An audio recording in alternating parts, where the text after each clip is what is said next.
ببین من پیشگو نیستم، ولی فکر کنم دقیقاً میدونم که تو الان توی چه موقعیتی هستی و اصلا چرا روی این ویدیو کلیک کردی و الان شاید از خودت بپرسی که خب دقیقاً از کجا انقدر روی موضوع مطمئنم. خب مسئله‌ای که وجود داره اینه، من 3-4 سال پیش دقیقاً توی موقعیت الان تو بودم. بعد از یه دوره پر از ضعف انگار بالاخره به خودم اومده بودم و تصمیم گرفته بودم که برای اینکه مسیر زندگیم توی حالت بهتری باشه باید یه کار جدی انجام بدم. تمرکزم به صورت کامل روی خودم گذاشته بودم و تا یه حدی میشه گفت اون تغییر توی من ایجاد شده بود که انگار خیلی از افراد دورم دیگه منو نمیفهمیدن و به احتمال زیاد تقریبا میشه گفت عین موقعیت الان تو بودم که با خودم اینجوری بودم که خب الان یه تغییر خوبی توی مسیر ذهنیتم، توی مسیر زندگیم شکل گرفته و خب اون تیکه پازلی که الان باید سمتش برم اون مسیر کاریه و طبیعتاً بخشی از مسیر رشدم اینه که خب به اون مارکت و فضای کاری ورود بکنم و فکر کنم موقعیت فعلی که الان تو توش هستی اینه که اون انگیزه، اون انرژی کافی رو داری.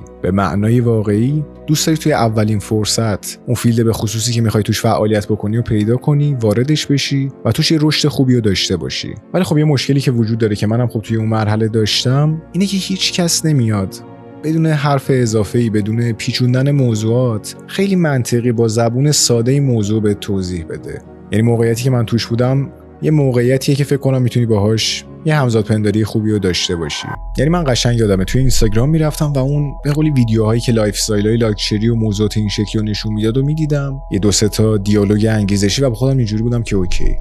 الان دیگه وقتشه وارد این بازار کار بشم، الان دیگه اون فیلم به قولی گرگ وال استریت زندگی من باید شروع بشه. و می اومدم توی اینستاگرام و محتوایی که میدیدم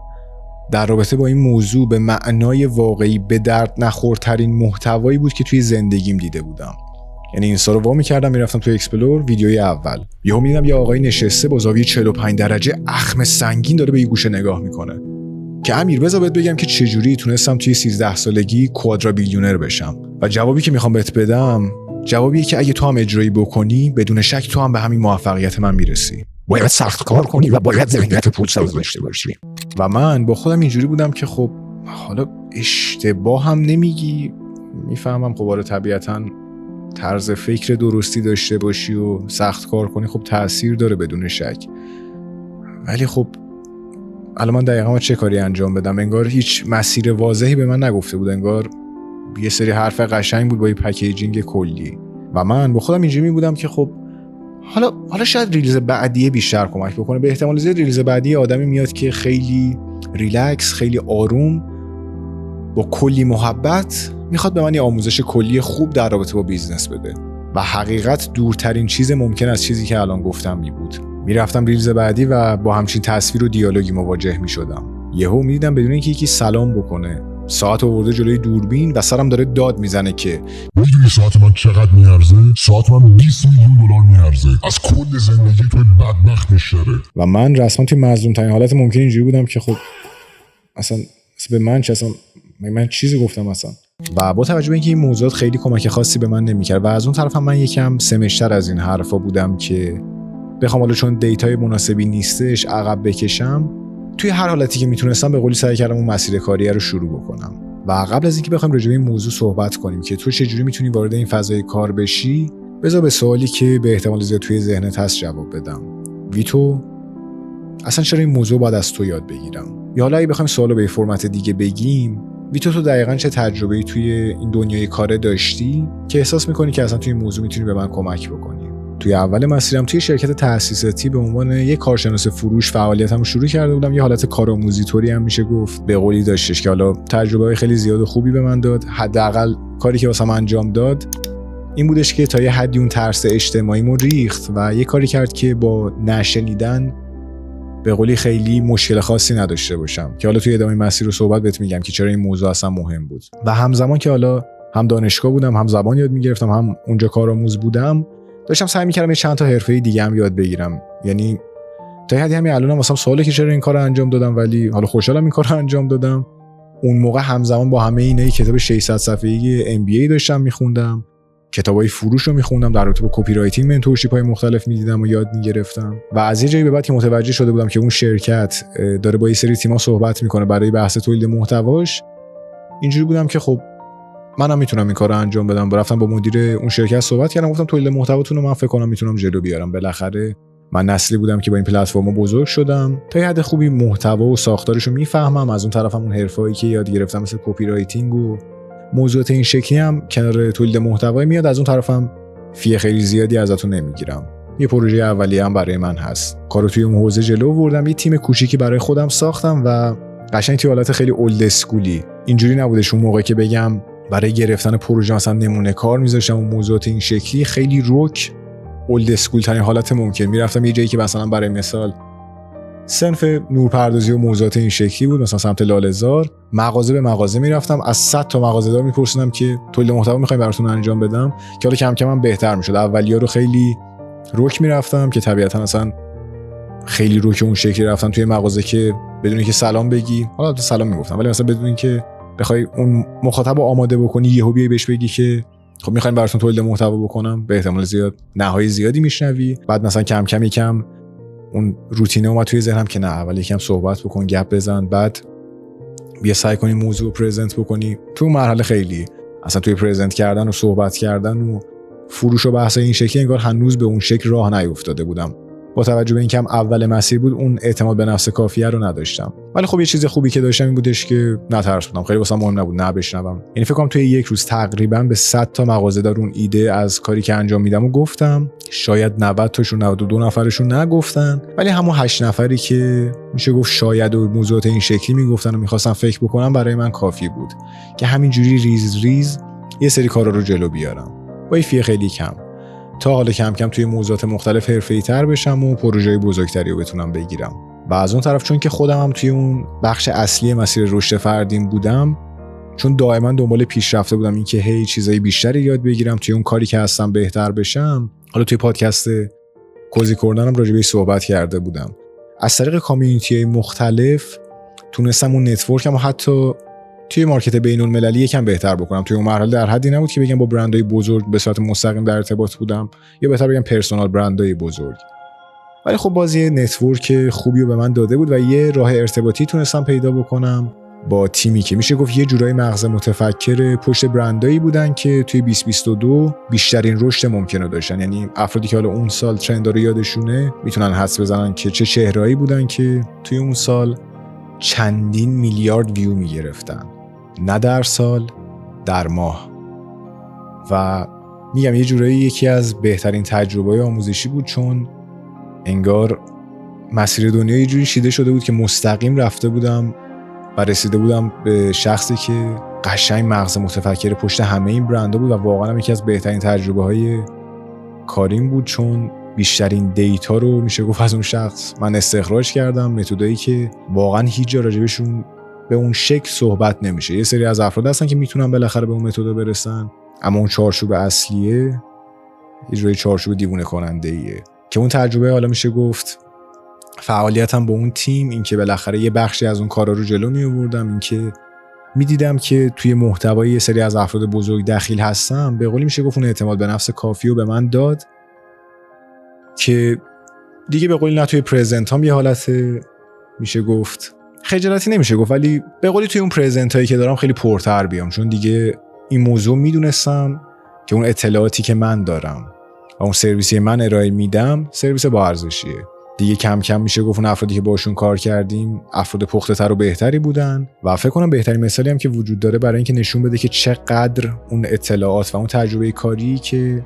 میشه گفت توی اون مرحله اولیه حتی بود ارزش داشت، برند ویتو بود که ما وارد حوزه پرسونال برند شدیم و برند خودمون رو توی یوتیوب، اینستاگرام و پلتفرم‌های مختلف رشد دادیم و تقریبا توی همه پلتفرم‌ها به دستاوردهای میشه گفت نسبتاً تحسین برانگیزی رسیدیم. ما توی 10 ماه و نیم توی یوتیوب 100,000 تا سابسکرایبر رسیدیم که یه رکورد توی این پلتفرم حساب میشه و از اون طرف هم توی پلتفرم‌های مختلف هم تقریبا ما تونستیم همه اون متدایی که می‌خواستیم رو اجرا بکنیم. یه سری متدا هم نگه داشتیم برای سال‌های آینده. اما فقط می‌خوام به این موضوع فکر بکنیم که ما آگاهانه تونستیم توی اون نیشا و اون سبک‌های مختلفی که وجود داره یه سری دیالوگا، یه سری موضوعاتی که به برندمون مرتبطه رو ترند کنیم. این کاریه که هر کسی نمیتونه انجام بده و چیزی هم نبود که من حتی توی اون پروسه 1-2 ساله اول کاریم حتی بهش فکر میکردم که میتونم انجام بدم، اما چون اون فصلای کوچیک و تیکه تیکه با اینکه ایده خاصی نداشتم جلو آوردم، تونستیم به این موضوع برسیم. و از اون طرف جدا از کارهایی که ما با ارگانیزیشن ویتو انجام میدیم، ما اون سیستم ایجنسیمون رو تا یه حدی میشه گفت فرم کاری که توش انجام میدادیم رو تغییر دادیم و بیشتر رفتیم به سمت میشه گفت بیزنس مدل کانسالتینگ فرم که ما یه سری کلاینت های های تیکت رو فقط صرفا باشون کار میکردیم، افرادی که درآمدشون در حدی هستش که میتونن یه هزینه خیلی زیادی رو برای یه سرویس توی حوزه محتوا بدن که از اون طرف هم براشون به صورت کامل میصرفه، چون میدونن که حتی یه 10% 20% از محتواشون رشد بکنه، اون بازگشت سرمایه‌ای که دارن نسبت به اون فی که به ما دادن برای فعالیت قرار چندین برابر بیشتر باشه. و خب یکی از خوبی‌های مشاوره های تیکت هم اینه که خب تا یه حدی اون نتورک افرادی که دور و برت هستن تقریبا میشه افرادی که توی صنعت‌های مختلف موفق هستن و از اون طرف با توجه به اینکه تو داری سعی می‌کنی یه تیم سازی و یه سیستم سازی برای محتوای اون افراد انجام بدی، ناخودآگاه مجبوری که اون بیزنس مدل اون شخص رو بشناسی که خب تا یه حدی به من کمک کردش که یه نگاه کلی به بیزنس‌های مختلف داشته باشم و ما تونستیم که طی 2 سال گذشته با خیلی از پرسونال برندایی که توی این نیشه به خصوص فعالیت میکنن و یه پروداکتی رو دارن ارائه میدن، بزرگترین پادکستایی که توی ایران هستن که به احتمال زیاد حداقل 1-2 تا اپیزود ازشون رو طی سالهای گذشته شنیدی، و خیلی از برندهای بزرگی که توی حوزه سرگرمی کار میکنن فعالیتمون رو جلو بیاریم. و با این کارهایی که ما انجام دادیم ما تونستیم که اولین دفتر خودمون رو توی تهران باز بکنیم که میشه گفت باز دستاورد نسبتاً جالبیه. و از اون طرف هم ما قراره به زودی پروژه هیلز رو لانچ کنیم که یه جورایی میشه گفت یه شرکت مدیایی که حالا من ایده‌شو حتی به خیلی از دوستانی که خارج از کشورم هستن میگم، ایده‌ای که براشون تحسین برانگیزه، چون کارهایی که ما قراره باشه انجام بدیم کارهای نسبتاً جالبیه، چون این شرکت و یه پروژه مدیایی که ما هم زیر مجموعش میشه گفت نمایندگی برندهای مدیایی رو داریم که توی مارکت بین‌المللی به صورت کامل شناخته شدن، اون شرکتایی که حتی بزرگترین کریئتورهای خارج از ایران باشون کار میکنن که ما قراره نمایندگیشون رو زیر مجموعه پروژه هیلز و میشه گفت شرکت مدیایی هیلز داشته باشیم، از بیزنس ونچرهای این شکلی تا حتی سرمایه‌گذاری و نتورک سازی برای پرسونال برندایی که ما به نظرمون پتانسیل رشد دارن تا همراهشون باشیم و اون کاری که دارن رو رشد بدیم. و از اون طرف توی یکی از بخش‌های حال زیر مجموعه پروژه هیلز ما قراره که آژانس تولید محتوای خودمون رو توی حالت فوق‌العاده حرفه‌ای‌تر جلو بیاریم و دیگه هم شرایطش رو توی حالت های تیکتی می‌ذاریم، یعنی اون افراد و اون کلاینتایی که ما باشون کار می‌کنیم باید یه مینیمم درآمدی رو در سال داشته باشن تا احساس بکنیم که هم میتونن اون هزینه‌ای که واسه سرویس‌های ما هست رو بدن و هم از اون طرف ما خیالمون راحته که میتونیم با یه اسکیل بزرگ و یه ابعاد بزرگی کارشون رو جلو بیاریم که هم قراره توی مارکت ایران این کار رو انجام بدیم و هم از اون طرف توی مارکت‌های بین‌المللی با توجه به ارتباطی که همکارایی که ما داریم توی این حوزه توی مارکت‌های بین‌المللی دارن. و نکته‌ای که دیوونه کننده است اینه که خیلی از اون افرادی که ما قراره باشون توی مارکت بین‌المللی فعالیت داشته باشیم و توی کارهای محتوایی کمکشون کنیم دقیقاً همون افرادی هستن که 2-3 سال پیش من محتواهاشون رو می‌دیدم و میشه تا یه حدی گفت اصلا به خاطر محتواهای اونا وارد این مارکت شدم که خب تا یه حدی لبخند روی صورتم میاره که اصلا تونستم تو این چند ساله این مسیر رو جلو بیارم. و از همه مهمتر ما قراره اولین ارگانیزیشنی باشیم که با نسل زد ساخته شده، رشد کرده و قراره گسترش پیدا بکنه که قراره به حوزه ساخت مدرسه ورود بکنه، نه فقط توی ایران، توی دنیا، که تا حدی دیوونه کننده است که ما تونستیم کارو در حدی رشد بدیم که میتونیم همچین مأموریتی رو کنار کارمون داشته باشیم. قبل از همه اینا بذار راجع به یه قاعده‌ای صحبت کنم که تا یه حد زیادی خیلی بدیهیه، یه قاعده‌ای هم هستش که تقریبا میشه گفت هممون میدونیم، یعنی چیز خیلی جدیدی بهت نگفتم، ولی خب موضوعی که به نظرم بد نیستش که یه بار دیگه توی ذهنت داشته باشی و با این دید اصلا به این دنیای کار و موضوعات این شکلی نگاه بکنی و اون اینه که پول دقیقاً از کجا میاد. خیلی ساده اگه بخوام بگم تنها راهی که تو توی هر مارکتی میتونی به درآمدی برسی تولید ارزشه.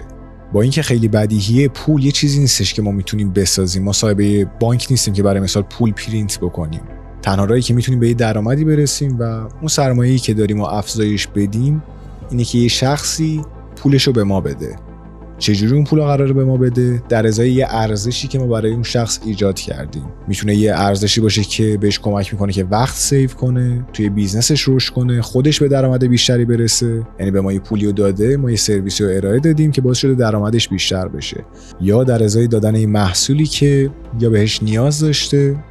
یا واقعا میخواستش. و میدونی موضوع جالبی که وجود داره چیه؟ حرفی که من الان بهت زدم یه حرفی نیستش که بگیم یه حرف انقلابی بود که هیچ کسی تا الان توی فکرش نمیرسید، یا اینکه اگه من این حرفو بهت نمیگفتم تو نمیتونستی با منطق به این حرف و ایده‌ای که من گفتم برسی؟ نه، بحث این موضوع نیستش. این یه موضوع بدیهیه که من الان بهت گفتم تا با خودت اینجوری که آره نسبتا منطقیه دیگه. تنها راهی که آدم میتونه به درآمد برسه با تولید ارزشه. اما موضوعی که وجود داره اینه که خیلی از افراد این موضوع میدونن، اما موقعی که میخوان به درآمد بیشتر فکر بکنن اشتباه به این موضوع فکر میکنن. یعنی هی یه گوشه میشینن، وای باید یه پول بیشتری در بیارم، وای باید بیشتر پول در بیارم، وای میخوام پولدار بشم و گفتن این حرفو به جای خاصی نمیرسه. من این حرفو گفتم که به معادله از یه دید دیگه نگاه بکنی. یعنی به جای اینکه دائما توی این فکر باشی که میخوام پولدار بشم، به این موضوع برسی که اوکی، اگه من پول بیشتری میخوام داشته باشم، باید برای یه سری از افراد محدود یا یه سری از افراد زیادی ارزش تولید بکنم. پس بذار این کانسپت پول بیشتر میخوام بذارم کنار و یکم پرکتیکال تر نگاه کنیم. اگه من میخوام به درآمد خوبی برسم، چه جوری میتونم توی یه مارکت ارزشی رو ایجاد بکنم که یه گروهی از افراد میخوان یا بهش نیاز دارن. میخوام به پولدارترین شخصی که میشناسی فکر بکنی، نه یه شخصی که اون ثروتی که داره از برای مثال ارث یه شخصی بوده یا اینکه یه شخصی که لاتاری برنده شده، نه، یه شخصی که واقعا از صفر به اون پول و ثروتی که داره رسیده. تو اگه به اون افراد درست فکر بکنی، چیزی که متوجه میشی اینه که اون ثروتی که اون شخص بهش رسیده در ازاش برای گروه محدودی از افراد یا یه گروه بزرگی از افراد یه ارزشی رو ایجاد کرده. میتونه یه پزشکی باشه که اون ارزشی که ایجاد کرده برای اون شخص سلامت بوده، در ازای یه پولی یه عمل جراحی انجام داده، یه کاری انجام داده که وضعیت سلامت اون شخص بهتر بشه. شاید یه وکیل موفق بوده که توی یه پرونده‌ای که میتونسته به یه شخصی یه ضرر مالی خیلی بزرگ بزنه کمکش کرده و در ازای اون ارزشی که ایجاد کرده که تقریبا نجات دادن اون شخص از یه ضرر مالی بزرگ بوده یا حتی زندان رفتن،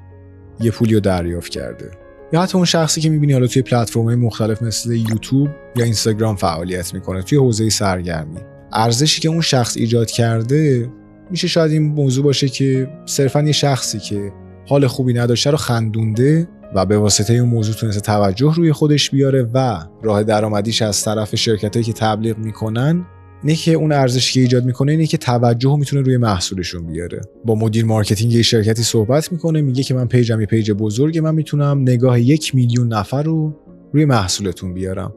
این یه ارزشیه که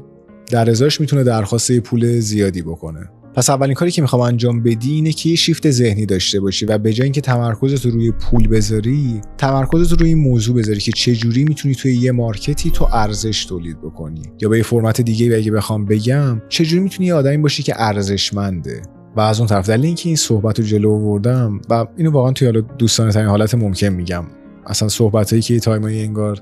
توی این چنل دارم یه صحبت شاید با نسخه قدیمی خودمه. میخوام این حقیقت رو بهش برسی که اگه تو در حال حاضر محصولی نداری که یه شخصی میخواد یا بهش نیاز داره، یا از اون طرف یه سرویسی رو ارائه نمیدی که میتونه یه مشکلی رو برای یه شخصی حل کنه، یا اینکه میتونه باعث بشه که توی یه بخشی از زندگی شخصی یا کاریش رشد بکنه، اگه تو هیچ کدوم از این راههای تولید ارزش رو نداری، پس طبیعتاً نباید یه سورپرایزی واسط باشه که خب چرا تا الان به درآمدی نرسیدی، یا اینکه چرا توی اون مسیر میلیونر شدن و موضوعات این شکلی نیستی. و واقعا هم قدم اول اینه که آدم یه نگاهی به موقعیتش بندازه و بگه آره واقعا تا الان بیشترین چیزایی که توی فکرم بوده شاید صرفا یه ایده بوده، یه ایده که آره من میتونم فلان کارو انجام بدم، یه ایده که آره شاید اگه توی اون مسیر برم جواب میده. یک ایده با یه چیز پرکتیکال که تو میتونی روش کار بکنی کاملا متفاوته. و الان که به مارکت کاری دید بهتری داری و داری از یه زاویه درستی بهش نگاه میکنی و الان تمرکز روی این موضوعه که اوکی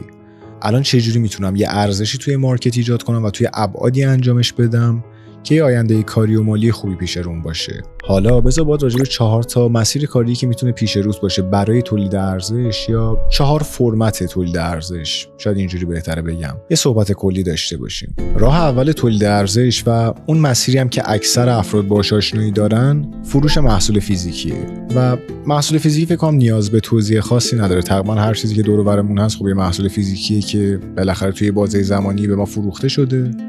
ساعتی که دستمه، این دستبند، لباسی که پوشیدم، عینکی که روی صورتمه، این میکروفون، همه اینا یه محصول فیزیکی هن. و حالا موضوعی که وجود داره برای این بیزنس مدل که حالا میشه فروش محصول فیزیکی، چیزی که هستش اینه که بیزنس مدلیه که مگر تو سرمایه زیادی داشته باشی یا به صورت کلی به ساختار بیزنس به صورت کامل مسلط باشی و اعتماد به نفس خوبی داشته باشی که میتونی توی حالا صنعت‌های مختلف رقابت بکنی و رشد بکنی، به اون شکل برای اون شخصی که توی مراحل اول کارش هست خیلی پیشنهاد نمیشه، چون اون پروسه تولید اون محصول، اینونتوریش، ارسالش، مارکتینگ، همه اینا رو بذاریم کنار هم، برای اون شخصی که اول مسیرشه به احتمال زیاد قراره لاین سنگینی باشه. ولی باز میگم اون استثنا وجود داره. اگه شخصی هستی که یه سن بالاتری داری، یه سری حوزه‌ها رو، یه سری مارکت‌ها رو به صورت کامل میشناسی و دقیقاً میدونی چجوری میتونی انجامش بدی و سرمایه کافیشو داری،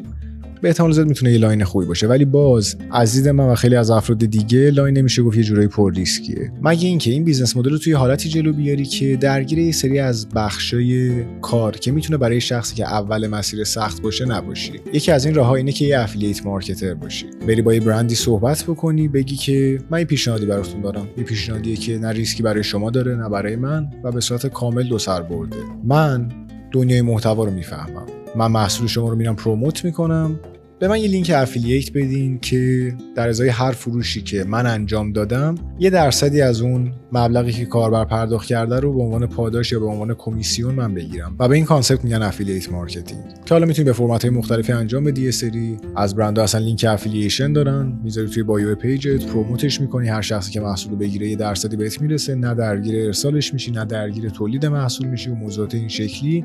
صرفا یه بخشی از کار رو جلو میاری و اون تولید ارزشی که تو داری گرفتن توجهه. و یه ورژن دیگه از این کار که وجود داره که میتونی واردش بشی که باز نسبتا میشه گفت اون فشارهای ذهنیش کمتره، نه درگیر اینونتوری، نه درگیر تولید محصول، ارسالش، مارجین و حاشیه سود، نه تمرکزت روی بخش به خصوصه. میتونه دراپ شیپینگ یا ای کامرس باشه. یه تامین کننده پیدا میکنی، قیمت محصول رو در میاری، میبینی که چه حاشیه سودی میتونی روی اون محصول داشته باشی. یعنی برای مثال یه دونه از اون کالا رو میتونی 1.5 میلیون از اون تامین کننده بگیری، حالا طبیعتا عمده بگیری خب شاید ارزون تر هم بشه، ولی از اون طرف با خودت میگی که اگه یه سری تگ بزنم، برندینگش رو درست انجام بدم، میتونم گرون تر بفروشم. برای مثال یه جایی پیدا میکنی که تولیدی لباسه، میتونم طرحی که تو میخوای روی اون لباس پرینت بکنه، تو لازم نیست یه تولیدیه بشی. طرحاتو می‌بینی مثلا برای مثال با AI یا یه دیزاینر در میاری، تو اینستاگرام پروموتش می‌کنی، موقعی که یه شخص سفارش میده، تو از اون طرف وقتی که اون تقاضا بود پولو گرفتی، میری سفارشو به اون تامین کننده میدی، برای اون شخص ارسال می‌کنی، نه سرمایه‌گذاری انجام دادی که نگران ضرره باشی نه موضوع دیگه. تو تنها کاری که باید انجام بدی تولید محتوا، برندینگ و پروموت کردن اون محصوله. بقیه کاراش روی دوش تو نیست. و دقیقاً برای همینه که اگه یه شخصی خیلی تجربه کاری زیادی نداره و میخواد اون تولید ارزش رو از طریق فروش محصول فیزیکی انجام بده، من بیشتر بیزنس مدل آنلاین شاپ یا افیلیت مارکتینگ رو به این فرمتایی که گفتم پیشنهاد میکنم. و این راه اولیه که تو میتونی از طریقش تولید ارزش داشته باشی. راه دومی که تو میتونی اون تولید ارزش رو انجام بدی، فروش محصول دیجیتاله. و محصول دیجیتال موضوعی که خیلی از افراد راجع بهش صحبت نمیکنن و برای من فوق العاده عجیبه، چون یه بیزنس مدلی که تقریبا هر کسی اگه وقت بذاره میتونه انجام بده، حاشیه سود فوق العاده بالایی داره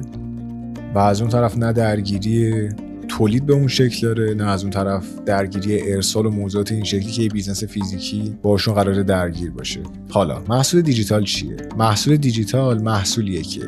پروسه ساختش، فروشش و ارسالش به خریدار همه به فرمت دیجیتال یا آنلاین انجام میشه.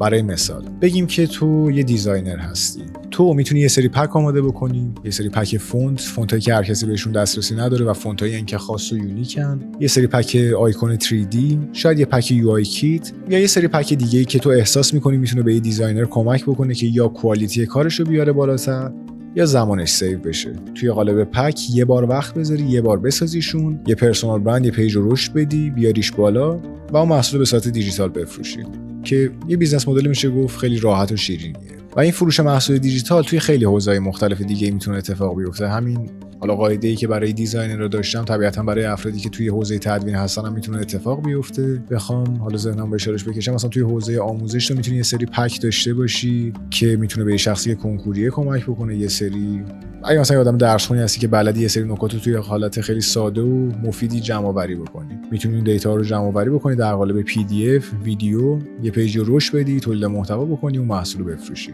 یا اگه بخوام یه مثال دیگه‌ای بزنم که حالا میشه گفت یه جورایی هممون تو این دوره‌ای که الان توش هستیم درگیرش بودیم، یه محصول دیجیتال دیگه‌ای که تو این دوره خیلی فروشش انجام میشد که حالا موضوع طبیعتاً خب مثبتی نیستش، ولی خب برای مثال کانفیگ و VPN بودش. یه محصولی که دیجیتال ساخته شده، دیجیتال خریداری میشه، ما کارت به کارت میکنیم، دیجیتال هم تحویلمون داده میشه. یکی از کارهای دیگه که خیلی از افراد انجام میدن با توجه به اینکه سابسکریپشن یه سری از وبسایت‌ها توی ایران گرونه، ورژن‌های هکیشو میفروشن. اونم باز به فرمتی میشه یه محصول دیجیتال. یا حتی اگه بیم کامل یه مارکت دیگه، افرادی که بیت میسازن و میفروشن، افرادی که پرودیوسر هستن، اون شخص هم داره یه محصول دیجیتال میفروشه. و این بیزنس مدلی که برای افرادی که توی اون سطح اولیه کارشون هستن، میشه گفت بیزنس مدل نسبتا مناسبیه. سرمایه گذاری عجیبی نمیخواد، باید یک بار وقت بذارن و یه محصول دیجیتال خیلی خوبو بسازن یا یه سیستمی داشته باشن اگه حالا قراره اون محصول با توجه به نیاز هر شخص متفاوت باشه، به صورت آنلاین محتواشون رو رشد بدن، توجه بگیرن و اون محصول رو بفروشن. و برای اینکه ایده کلی بهت بدم که چقدر ایده میتونه توی این مارکت وجود داشته باشه و به معنای واقعی سقفی وجود نداره، یکی از بیزنسایی که الکس هرموزی روش سرمایه گذاری کرده استارتاپ اسکوله. اسکول یه پلتفرمیه که توش مردم محصولات دیجیتال میفروشن و کامیونیتی‌های خودشون رو میزنن. و رسما توی اسکول اگه بری ببینی، کامیونیتی در رابطه با هر چیزی هست. از موضوعات ساده مثل کامیونیتی تریدرها، کامیونیتی افرادی که کتابای فیکشنال میخونن، کامیونیتی برای افرادی که میخوان راجع به تاریخ صحبت بکنن، کامیونیتی افرادی که میخوان راجع به انیمه صحبت بکنن، بازی کامپیوتری، هر چیزی. تقریباً میتونم بگم که این تنها لاین کاری برای تولید ارزشی که هیچ محدودیتی به معنای واقعی وجود نداره. تو در رابطه با هر حوزه‌ای میتونی محصول دیجیتالی رو بسازی اگه احساس میکنی که اون محصول قراره براش تقاضا باشه و قراره یه مشکلی رو برای شخصی حل کنه یا زمانش رو سیو کنه، یه تجربه به صورت کلی میشه گفت خوشایندی رو توی زندگی بهش بده. به معنای واقعی هیچ سقفی برای این مارکت وجود نداره. حالا اگه حتی بخوایم به صورت کلی کم پیشرفته‌تر هم به این لاین کاری نگاه بکنیم، یه سری از محصولات دیجیتال دیگه که حالا شاید برای افرادی که اول مسیر هستن اگه تخصصشون نداشته باشن قرار نیست به اون راحتی باشه، میتونه حتی ساخت اپلیکیشن باشه یا یه سری سافت‌ورایی که توی کار میتونه کمک بکنه که البته اگه یه شخصی واقعا خوره اون کار باشه، مثلا با رشدی که AI داشته، به احتمال زیاد میتونه توی اون مارکت هم ورود بکنه و پتانسیل درآمدی هم که توی خب این لاین وجود داره بیشتر از هر لاین دیگه‌ایه. و اتفاقا یکی از حوزه‌ای هم هستش که ما یکم حالا فشارهای کاریمون کمتر بشه، به احتمال زیاد قراره بهش ورود بکنیم. بحث سافت‌ور و حالا ساخت اپلیکیشن به صورت کلی هم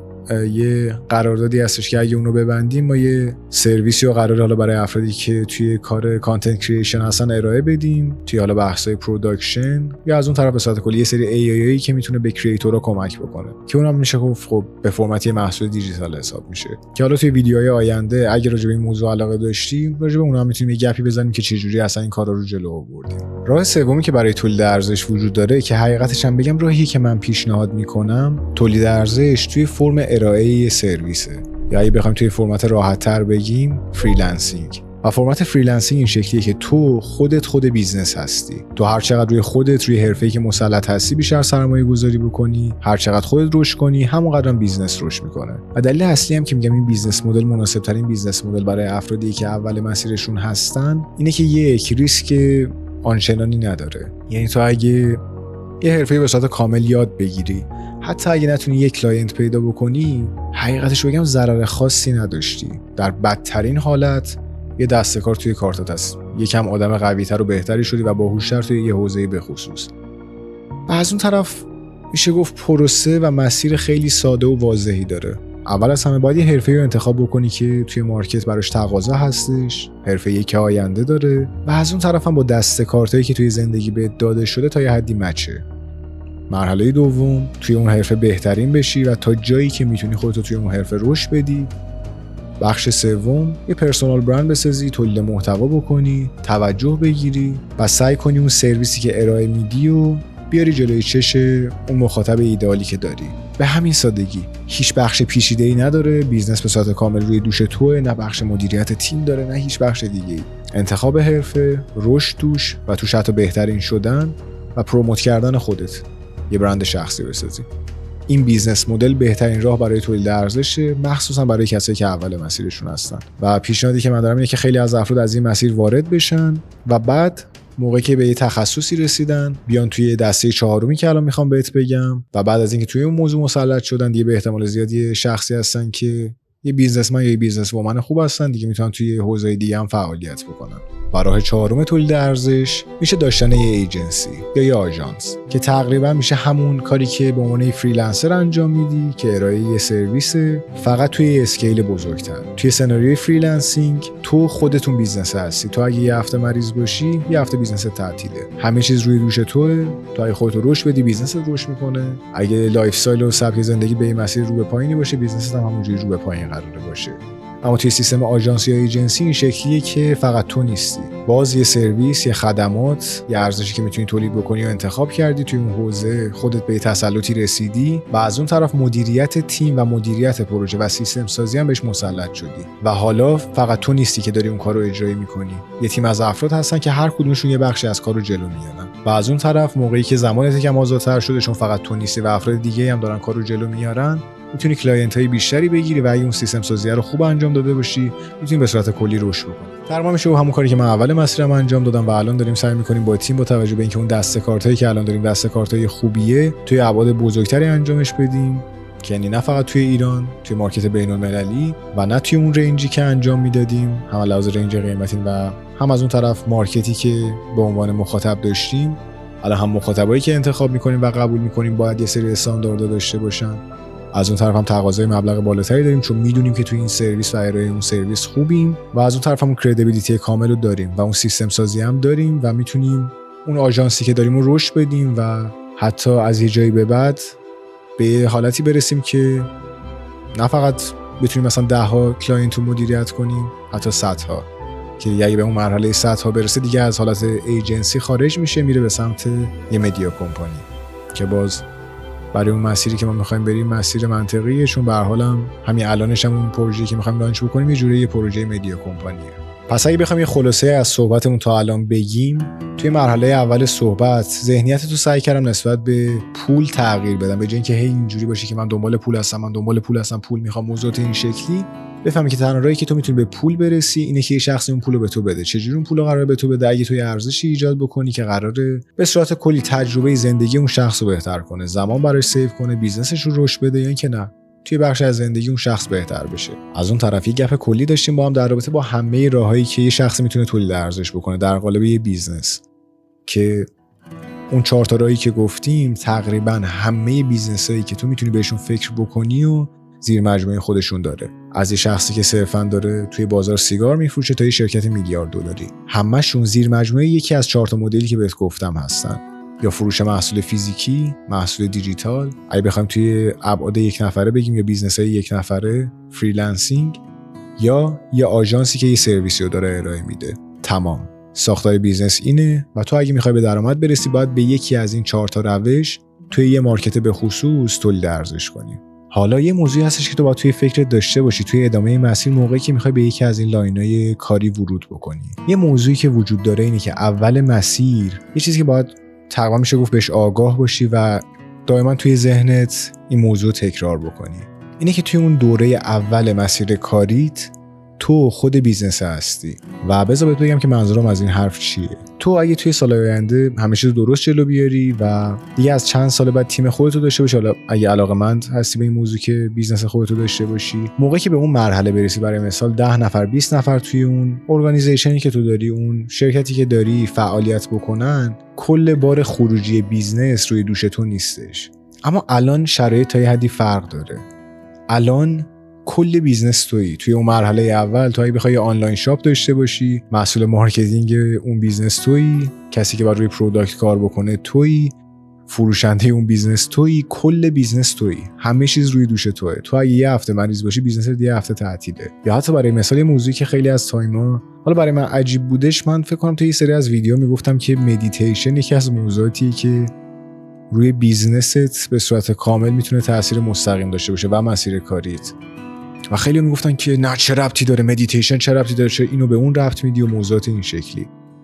ولی به نظر من بحث خیلی منطقیه. برای مثال بگیم توی فریلنسر هستی، تو اگه مدیتیشن بکنی، اون خروجی که از هر ساعت کاریت قراره بگیری حداقل 20% قراره بیشتر باشه. یعنی میتونی پروژه‌اتو سریعتر جلو بیاری، از اون طرف به واسطه اینکه توی زمان کمتری پروژه رو جلو میاری میتونی پروژه‌ای بیشتری بگیری، پس طبیعتاً درآمدت قراره بیشتر بشه. یا برای مثال بگیم تو صاحب یه آنلاین شاپ هستی، تو مدیتیشن کرده باشی، ذهنت ساختارش توی حالت منظمیه، تصمیم احساسی نمیگیری. و تصمیم احساسی هم میتونه شامل هر چیزی باشه. یه تصمیم احساسی که من میبینم خیلی از افراد میگیرن اینه که محصولی ارائه میدن که خودشون دوست دارن، به این موضوع فکر نمیکنن که مارکت اصلا از اون محصول استقبال میکنه یا نه.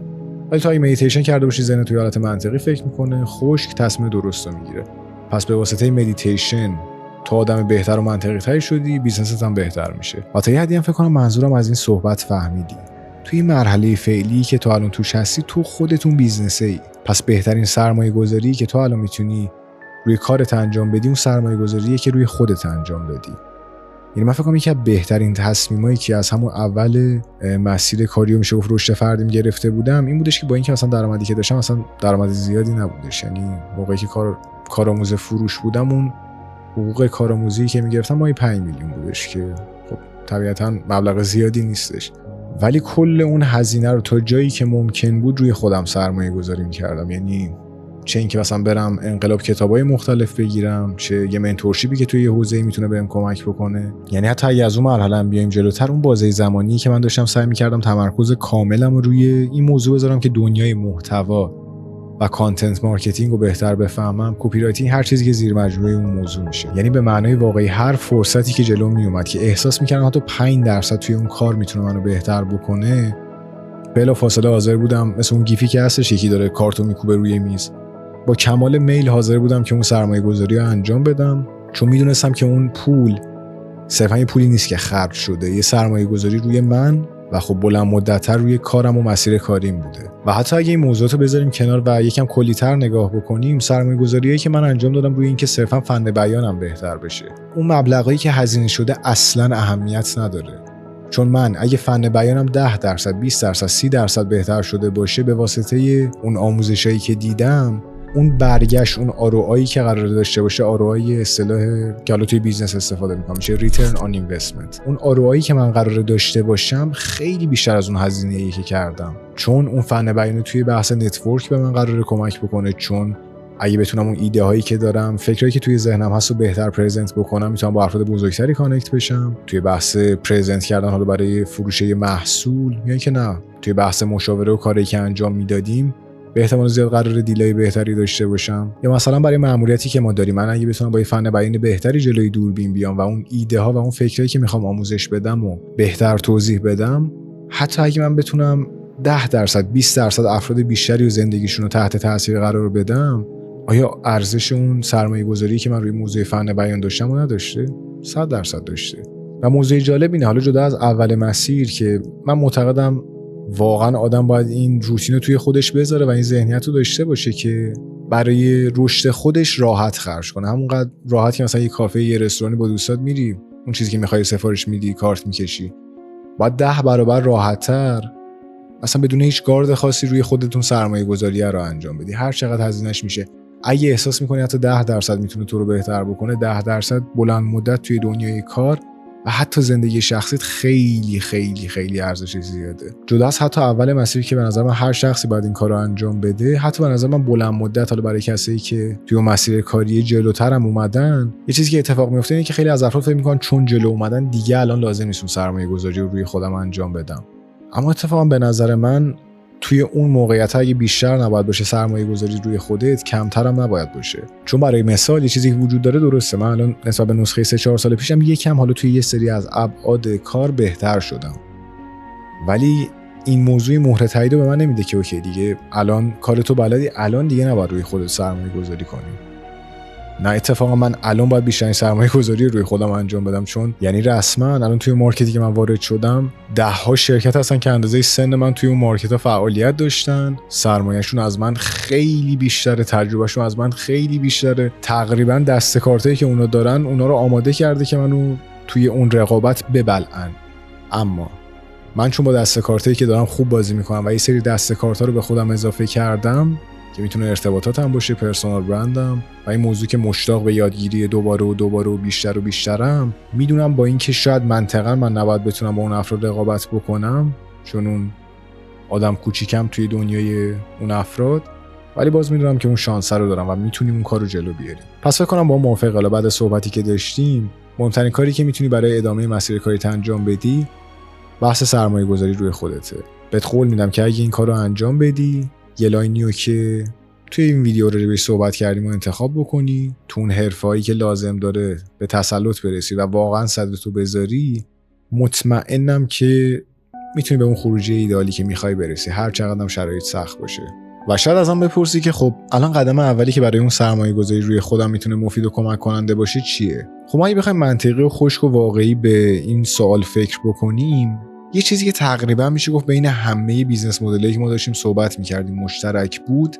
همون چیزیه که به احتمال زیاد الان توی ذهنته و دقیقا همون چیزیه که من خیلی زیاد راجع بهش صحبت کرده بودم: اهمیت کانتنت مارکتینگ و پرسونال برند. توی اون 4 تا راهی که برای تولید ارزش وجود داره، اگه بخوایم محصول فیزیکی رو ببینیم که به صورت آنلاین محصولی بفروشی یا افیلیت مارکتر باشی، باز باید بلد باشه آدم توجه بیاره و باید بتونه توی پلتفرم‌های مختلف خودش رو رشد بده به هر فرمتی تا بتونه توجهی روی محصول یا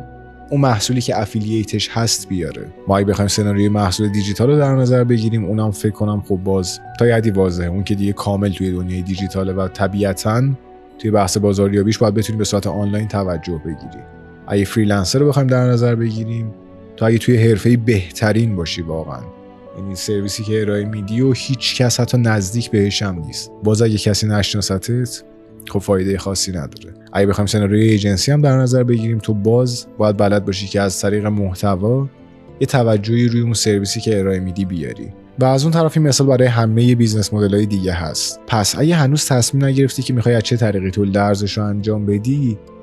اون نیمه پازل رو فعلا نگه دار و تمرکزتو بذار روی اون نیمه پازلی که توی هر بیزنس مدلی یه موضوع حیاتیه: فهم تولید محتوا، کانتنت مارکتینگ و به صورت کلی پرسونال برند. چون از اون طرف همونطوری که راجع بهش صحبت کردیم، بهترین دسته کارتیه که میتونی داشته باشی. و این صحبتی بودش که دوست داشتم توی یکی از اپیزودهای مانیتاک باهات داشته باشم، چون اون موضوع و اون تاپیک پایه بود که بهمون کمک میکنه که توی اپیزودهای بعدی به صورت پخته‌تر راجع به موضوعات تخصصی تر صحبت کنیم. اگه در رابطه با کانتنت مارکتینگ و پرسونال برند دوست داری که تولید محتوا انجام بدیم یا یه ویدیوی تخصصی بسازیم، بهمون بگو که با تیم روش کار بکنیم، چون بالاخره در نهایت هم اون حوزه‌ای که هم خودمون هم شرکتمون روش داره فعالیت میکنه و فکر کنم میتونیم خب توی اون مسیر همونطور که به بقیه کمک کردیم به تو هم کمک بکنیم. اگه از این صحبت خوشت اومد، به احتمال زیاد شبیه من و افراد کامیونیتی هستی. هدف ما اینه که به بهترین نسخه خودمون، نسخه ویتوی خودمون برسیم. و اگه به این موضوع علاقه داری، بهت پیشنهاد میکنم که ویدیوی اول کانال رو ببینی.